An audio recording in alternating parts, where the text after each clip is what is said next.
لا حول ولا قوة إلا بالله.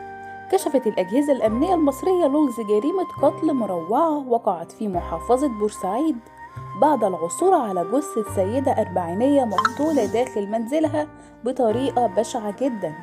وقررت جهات التحقيق حبس الفتاة المتهمة بقتل والدتها بالاشتراك مع جارها 4 أيام على ذمة التحقيقات. وفي تفاصيل ما كشفته الأجهزة الأمنية خلال التحقيقات وبعد الاستماع إلى أقوال شهود العيان ومعاينة مسرح الجريمة، فقد تأكد مقتل السيدة وهي مشرفة عمال بمستشفى بور فؤاد على يد ابنتها بمساعدة ابن الجيران.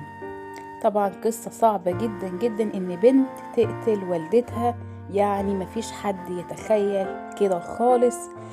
القصة إن البنت أو الفتاة كانت مع شاب وهو جارها، كانت معاه في الشقة، طبعا عارفة ميعاد والدتها وهي طبعا مشرفة في مستشفى، يعني شغالة في المستشفى، وعارفة إن والدتها مش راجعة دلوقت، فتقريبا والدتها رجعت بدري شوية ومعها طبعا مفتاح الشقة. فدخلت عليهم لقيتهم في وضع مخل.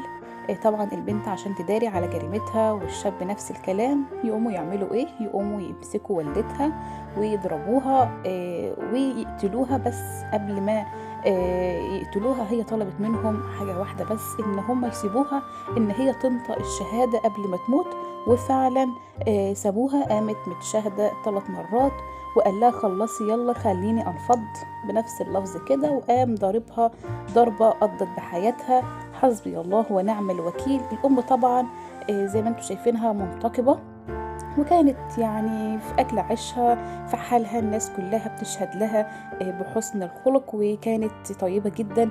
وحتى على بنتها كانت منزلة آخر منشور على الفيسبوك وبتدعي لبنتها وفرحانة ببنتها يعني بتهنيها بمناسبة عيد ميلادها بكل قسوة. بنتها يعني كان ممكن إن هي تعتذر لوالدتها، كان ممكن تعمل حاجات كتير جدا، حتى لو كانت هتطفش كانت هي اللي تنتحر، لكن إن هي تقتل والدتها بمساعدة جارها عشان تداري جريمتها البشعة.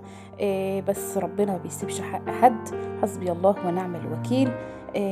مستنية تعليقاتكم وآرائكم في الجريمة البشعة ديت التي شهدتها محافظة بورسعيد، إن فتاة تقتل والدتها بالطريقة البشعة ديت بمساعدة جارها أو مساعدة عشائها.